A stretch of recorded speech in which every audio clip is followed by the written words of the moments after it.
On January 26, 2020, while in a retail store, I had the pleasure of meeting Mr. Pete Chandler. Mr. Pete came by, he was admiring my tattoos, and I, of course, noticed his. It was an amazing portrait. Mr. Chandler went on to tell me a little story about his tattoos, a story that I would never ever forget. On September 20th, I had the pleasure of being invited to Mr. Pete's home in Warrensburg, North Carolina, to talk about the topic of his tattoo and his reasoning behind it. Mr. Pete's tattoo was a portrait of his son, Van Chandler. Van was always asking his dad to get matching tattoos. But of course, Mr. Chandler was not fond of tattoos, so he said, no, I'm not getting a tattoo. Tattoos ruin your skin. And, it was always kind of like an inside joke between the two. On this one day, they went on an outing together, and Van asked his dad to take a picture of him. When his dad took that picture, Van took a look at the picture and said, you know what, I like that picture. Use that one for my tombstone. Mr. Pete, expressed to me, he just kind of brushed it off. Well, unfortunately, Van did lose his life, and that picture was used on his tombstone. Van suffered from post-traumatic stress disorder. He was a member of the Navy, went through some things, and like I said, unfortunately, he did lose his life. Well, that picture was used. Members of his son, Mr. Pete, had that tattoo placed on his forearm. When he decided to get the tattoo, he asked his daughter to find him a tattoo artist. And when she did find that tattoo artist, and showing him the picture of what he wanted, the tattoo artist took a second glance and said, wait a minute, what's his name? And Mr. Pete told him the name. And he said he knew Van from high school.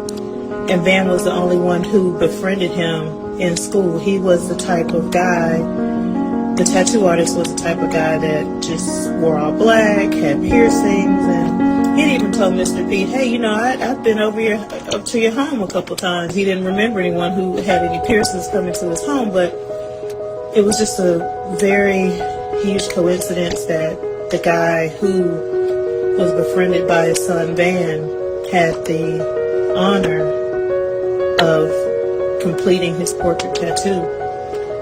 Mr. Pete did express that during that tattoo session, he noticed that the tattoo artist was taking extra care and being very, very strategic in, making sure that portrait was going to be perfect.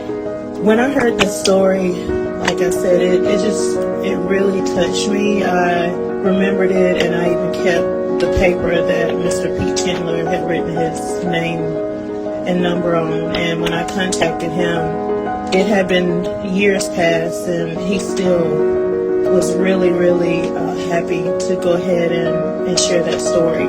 This post is not about the untimely death of his son Van, but more so just in remembrance of him.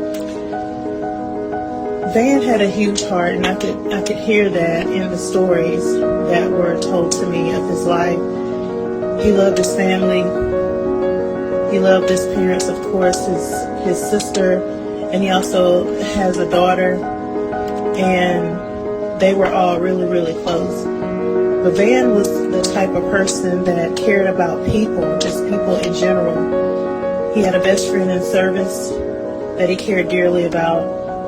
He would even, give out sandwiches to kids, and really cared about the homeless, and his heart just really, really shined through. He was a spiritual person, and he lived mainly through his heart, and that's what he showed majority of his life. We do live and we have struggles throughout our day in and day out. we come and go through, unfortunate situations, and life can take us through a lot of dips and turns. Some things, kind of take over our emotions and our minds. So with this, I want to remember Van for Mr. Chandler and his family. And like I said, I never will forget that tattoo. That tattoo was so lifelike. So Van, from the Tattoo Society, and Miss Tori, I just want to say that we celebrate your life and your legacy for your love of people and your family. As I may speak on Tattoo Society and my love for people. Thank you, Mr. Pete Chandler, for sharing this story. I will never, ever forget it. Thank you.